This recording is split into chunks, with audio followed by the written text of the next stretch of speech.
Hey everybody, it's Jason Blaha here. You guys know what time it is. It's time to talk about current events in the online fitness community, and I'm going to cover Brandon Harding again. I did a couple videos about him a few weeks ago when he did his show, had his anxiety breakdown and everything else. He actually came in the comments, thanked me for my insights. So I think given the nature of this current one, hopefully he'd listen to it. So let me go ahead and put on my +5 out of Speechcraft, lovingly called my +5 out of autism by many of you, and let's talk about this.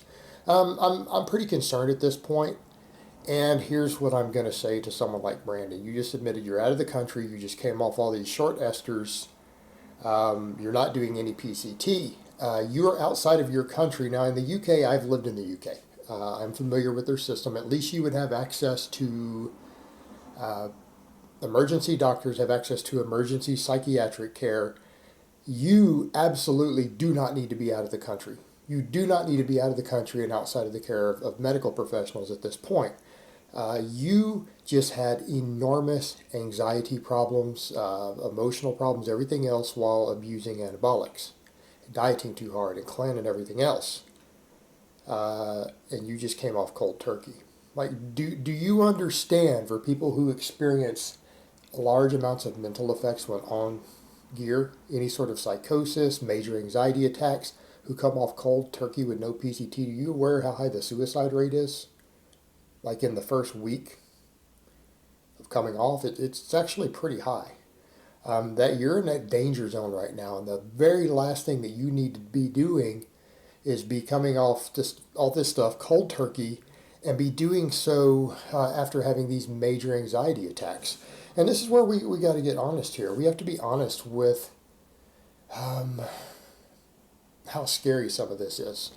In the sense that this is someone who was using very, very large amounts of anabolics. And he's just like, well, I'm going to just come off and I just had submitted my blood work. It's like, you do know your blood work's not ready to tell what your testosterone production is. This is where bodybuilders and people like that, they come up with this silly shit of they think that these esters and stuff have cleared their system because, oh yeah, test prop, it's a short half-life. When was your last shot? Your show was a few days ago? You do know the prop's not out of your system, right? Like the testosterone that's still measuring that you're going to have is synthetic testosterone. And as far as your body producing its own, you're not producing anything. Brandon, your body is not producing anything right now. You were just on a 19 norandrolone. You were on tren. Now you kids, because you are a child, you're 22 years old, you're a child. You kids want to play with tren. You want to play with stuff like that when you don't understand. You don't understand these substances. You don't understand the nature of them. You guys want to play with stuff like this like it's a game. You just came off of, again, a 19 nor like tren. I don't care whether it's nandrolone, trenbolone, anything like that. Do you understand you're not doing that, especially you stacking it with all that stuff you're not doing that without a PCT.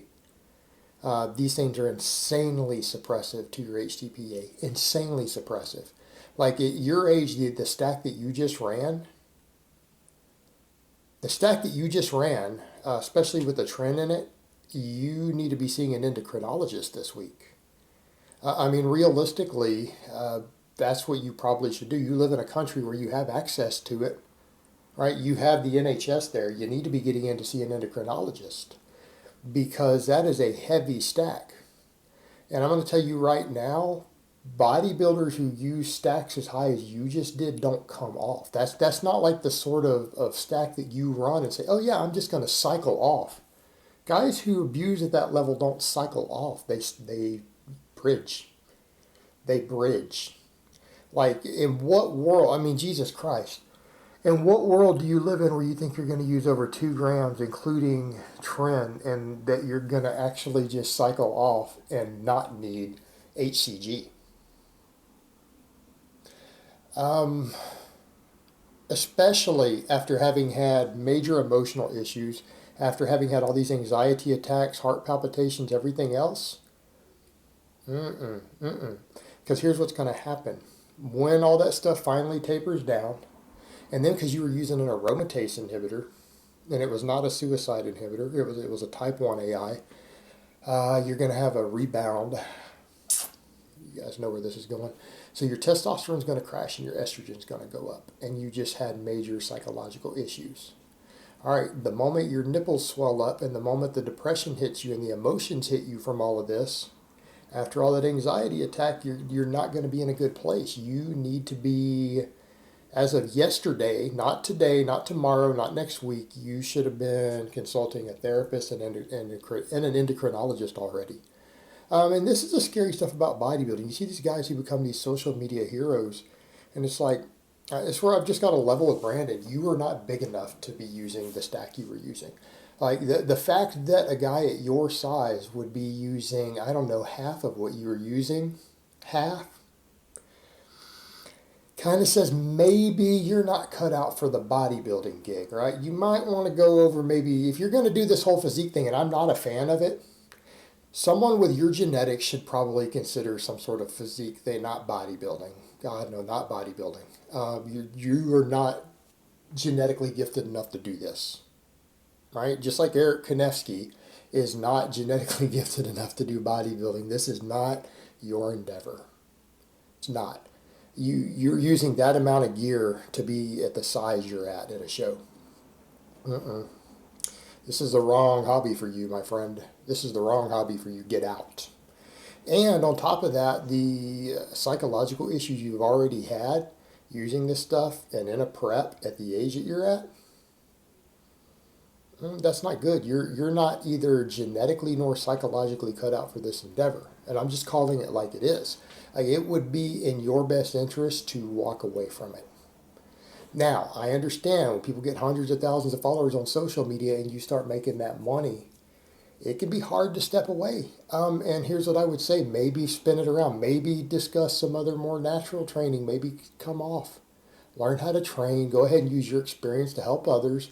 Continue to try to keep your social media outreach, but you're just not a bodybuilder. Like, you're not either psychologically nor genetically cut out for that endeavor. And I mean, this amount of stuff that you were using and then the side effects you dealt with on it, that's indicative. But this is a scary thing when you have someone who literally doesn't know enough about gear, that they're going to abuse that amount and they don't realize it. They're 100% chance going to need something. They're 100% chance going to need HCG therapy and stuff like that. You're not getting around that with what you just did. You're not going to be okay. And you can't say, oh, just because I'm 22, I'll be just fine. You don't realize there are 20-year-olds who do a contest prep and after their first contest prep go on TRT for the rest of their life? You don't remember Lobliner talking about that? One of his clients had to do that and then he came over to him? I mean, that's been on YouTube. That's been here on social media. There are guys who do their first bodybuilding show and have to go on TRT afterwards, after their very first prep. What world do you live in where you think that just because you're 22, you're going to be okay? And I'm saying that as an older guy who's been there, used my gear in my 20s and everything else. No, that's not how it works, my friend. And you're playing a dangerous game. And this is where I look at this, and there's a lot of his fans are egging him on and saying, oh, this is great, this is wonderful. And it's like, bro, you just were under 200 pounds, abusing over 2 grams of gear, having anxiety attacks, and you just came off everything, and you're going to try to stick it out with no PCT and think that a short-term blood test is going to tell you what you need to know. People wonder why I give bodybuilding such a hard time. People wonder why I give such a hard time about the whole fake natty thing and the amount of gear guys are using while pretending to be natural. It's stuff like this. Stuff like this. People should at this point realize, looking at this is someone who is in a very bad place. Like, this is someone who, with this mindset that he's has even in this video, that thinking this is just going to be fine, without having properly researched, without really understanding what it is that he's doing, and he clearly doesn't, that's not a good thing. Like, this rate, Brandon's not going to be with us here in 10 years, 15 years. Again, you're putting yourself into a very delicate situation, both hormonally and psychologically. After that, those emotional breakdown you had, coming off all this gear cold turkey and not being under the care of a mental health professional is not a good place. That is not a good place. Again, just my opinion on it.